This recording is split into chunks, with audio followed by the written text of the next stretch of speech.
मित्रांनो, तर स्क्रीनवरती ज्या तुम्ही पोस्ट पाहतात ते बघितलं असतं की खूपच व्हायरल झाल्यात इंस्टाग्रामवरती. तर तुम्ही पण अशा तुमच्या स्वतःचे पोस्ट क्रिएट करू शकता ChatGPTचा यूज करून. आणि हे जे डायलॉग नाव बघितलं तुम्ही पोस्टमध्ये, ते सुद्धा तुम्हाला सांगणार की परफेक्ट मध्ये तुम्ही तुमचं स्वतःचं कसं प्रकारे क्रिएट करू शकता. आता तुम्हाला काय करायचंय, सिम्पली येते ना ChatGPT ऍप्लिकेशन येतो, तुम्हाला ओपन करून घ्यायचंय. ते तुम्ही बघू शकाल की ChatGPT येते आपण ओपन केले. ओपन केल्यानंतर तुम्हाला सिम्पली काय करायचंय, क्रिएट इमेजचं ऑप्शन आपल्या त्यावरती क्लिक करायचंय. त्याच्यानंतर तुम्हाला प्लस चिन्ह खाली त्यावरती क्लिक करायचंय आणि तो तुमचा जो फोटो सिलेक्ट करायचा आणि इथून ऍड करायचा आहे. फोटो ऍड केल्यानंतर आता आपल्याला सिम्पली काय करायचं, टाईपचं ऑप्शन आहे त्यावरती क्लिक करायचं आणि तुम्हाला पेस्ट करायचा आपण जो प्रॉम्प्ट दिलाय. कुठे मिळेल तुम्हाला, तर खाली आपण प्रॉम्प्ट दिलाय डिक्रेशन बॉक्स मध्ये. तर ठीक आहे, तिथे तुम्ही बघा तो प्रॉम्प्ट असेल तो तुम्हाला इथून कॉपी करून इथे पेस्ट करायचा आहे. पेस्ट केल्यानंतर शेवटच्या लाईनला तुम्ही बघू शकाल की आपण ना इथे नाव टाकले सचिन जाधव. त्याच्यानंतर इथून आपण हा डायलॉग टाकलाय. तर ठीक आहे, आता तुम्हाला ना जर तुमचं इथे नाव टाकायचं असेल इथून तुम्ही नाव टाकू शकता.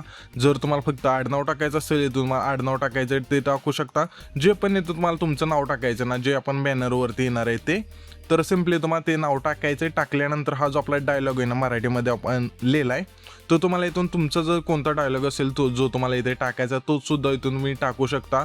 जर तुम्हाला कोणता अजून दुसरा डायलॉग असेल तुमच्या आवडीचा तो तुम्ही इथून टाकू शकता. तर मी सिम्पली हा डायलॉग इथे आपला टाकलाय. तर ठीक आहे, तुम्ही तुमच्या स्वतःचा सुद्धा डायलॉग टाकू शकता. हा डायलॉग आपण दिलेला आहे. इथून हे सर्व तुम्ही ना टाईप केल्यानंतर सिम्पली हा जो एरो व्हाईट कलरचा त्यावरती क्लिक करायचं. क्लिक केल्यानंतर इथे आपले काय होईल, इमेज क्रिएट होईल. तर इथे आपल्याला थोडा वेट करायचा आहे. त्याच्यानंतर आपला जो हा पोस्ट आहे ना ते इथे क्रिएट होऊन जाईल. तर इथे आपण थोडा वेट करूया. मित्रांनो, इथे तुम्ही बघू शकाल की ते आपले जे पोस्ट आहे ते आपले क्रिएट झालेले आहे. तर अशा प्रकारे इथून तुम्ही पोस्ट ही क्रिएट करू शकता. आणि सिम्पली तुम्हाला काय करायचं, पोस्ट क्रिएट केल्यानंतर सेव्ह करण्यासाठी त्या पोस्टवरती क्लिक करायचं अशा प्रकारे आणि सेव्ह करून घ्यायचे. त्याच्यानंतर इथून तुम्ही ना तुमचे पोस्ट जिथे पण पाहिजे तिथे तुम्ही स्टोरी किंवा पोस्ट सोडू शकता. तर मित्रांनो, आपला जो आजचा व्हिडिओ इथपर्यंतच होता आणि प्रॉम्प्ट तुम्हाला खाली दिलेला आहे. Thanks for watching.